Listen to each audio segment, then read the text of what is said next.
When I first saw you, I saw raw, untamed power. Something truly special. Okay. Yeah, just kind of checking to make sure my webcam is working alright. Kind of gonna tell. Oh, happy Halloween, everyone. I just got back from finally seeing Stephen King's It, an adaptation of his novel of the same name, and also a different adaptation as opposed to the 1990 TV film. And as someone who, confession, did not really enjoy the TV film when I was younger, but did really enjoy the book. I, for one, loved it. That sense, I definitely thought it was just fit my two base criteria for really setting stuff apart from the film. And this adaptation was to make it darker, more faithful to the book, and boy, did it deliver on those fronts.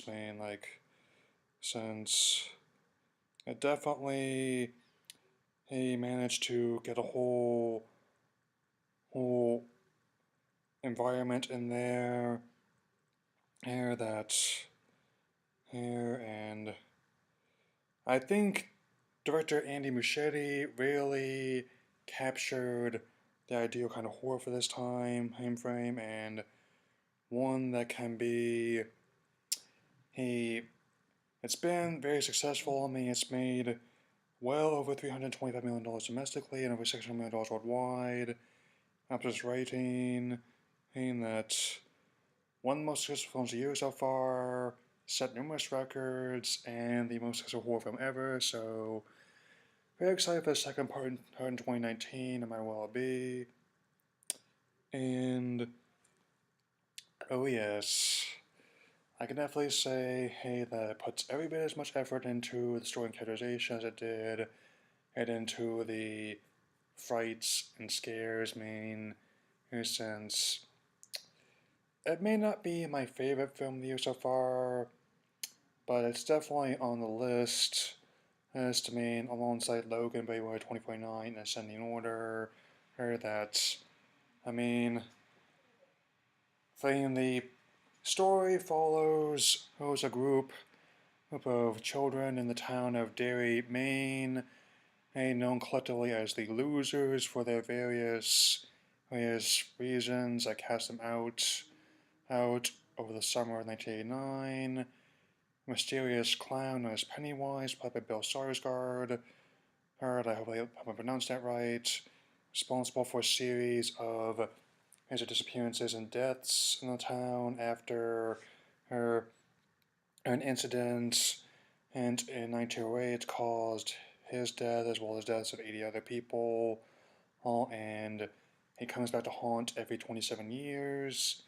And given how it's been 27 years since a TV movie, I'm definitely glad that the time was right for this. And I definitely like how, for a $35 million budget, it looks absolutely fantastic. The theater I just saw this, just upgraded 4K where I'm staying, Nevada, and they make great use of that format. And as for the CGI on Pennywise himself, did not bother me a whole lot because they actually deliberately made it a lot more unsettling, which worked to the film's benefit. And for the budget they had, actually was really good. Set design, costumes, hairstyles, music. It could definitely manage to use all the influence from Stranger Things with its unique blend of nostalgia and horror, even having one of the losers played by the same actor as Mike in the actual show from Wolfhard. I'm working on the second season right now, but that's not important right now. And on that note, I admit that child actors often are hit or miss, but the performances for the losers very strong, as well as the bullies, and even if sometimes a lot of the antagonist's performance, Sans Pennywise, get kind of heavy-handed, that's actually okay because it can actually show how the world may not always be the best place, but it's a simple but effective story about trying to find the good in the world where it may not seem like there's a whole lot in it.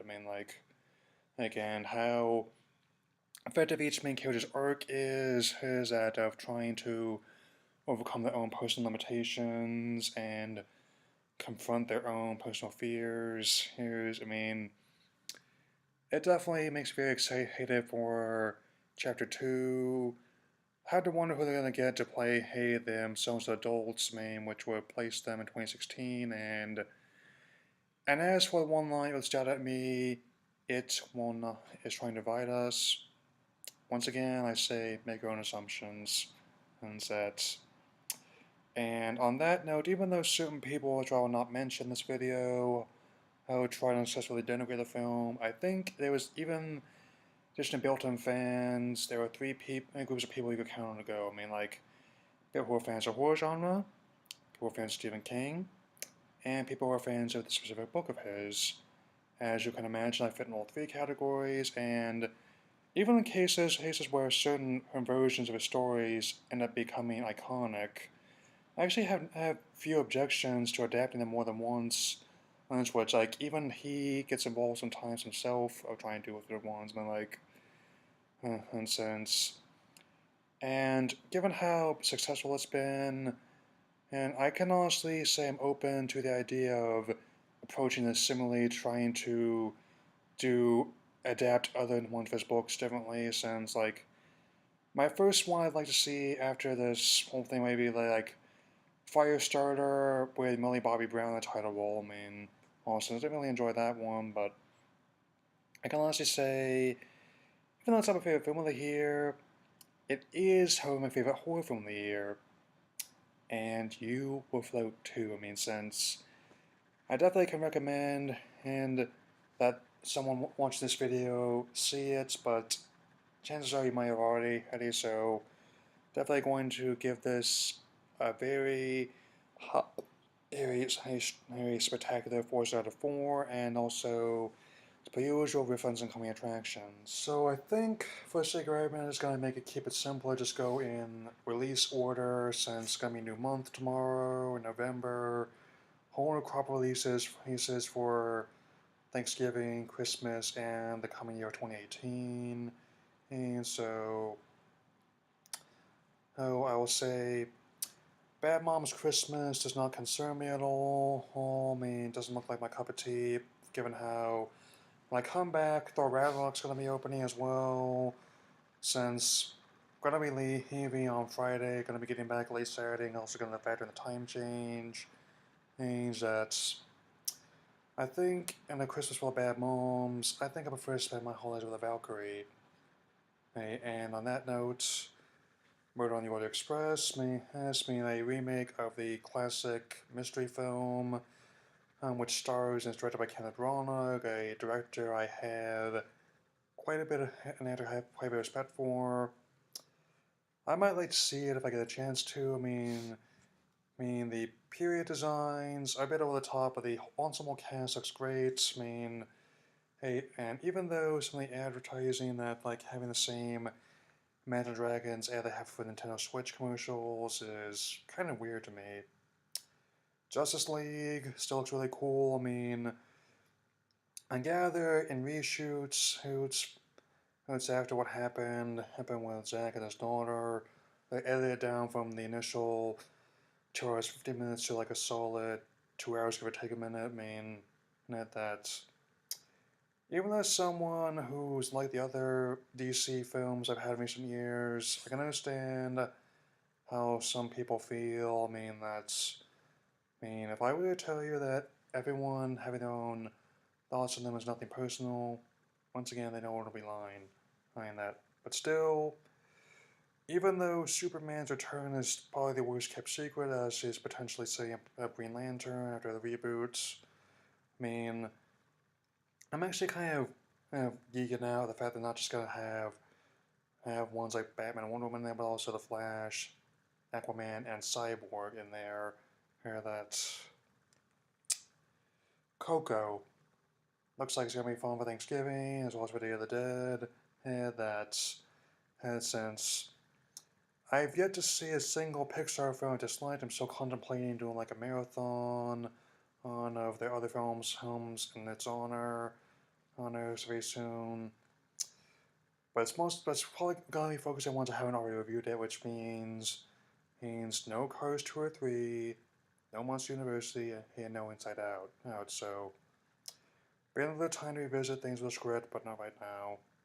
No, I mean, Star Wars: The Last Jedi. Oh yes, as you can tell by my Kylo Ren costume at home that I kind of managed to whip together. Seeing the behind the scenes of Ryan Johnson gets me more excited. Heck, I think I may even watch Looper soon. I might do an experiment on that video. You might just see what it's like. Makes sense.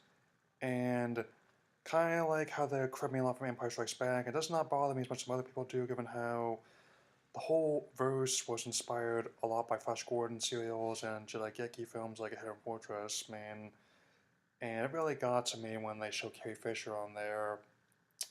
I'm going to miss her because she truly was a general and royalty. And and also, oh, I skipped a couple, by mistake. If you forgive me, I just trying to collect myself. That's weird. Disaster Artist, based on Greg Sestero's book of the same name. It's actually like detailing the making of the infamous room, which I reviewed for the episode of this channel, and all that.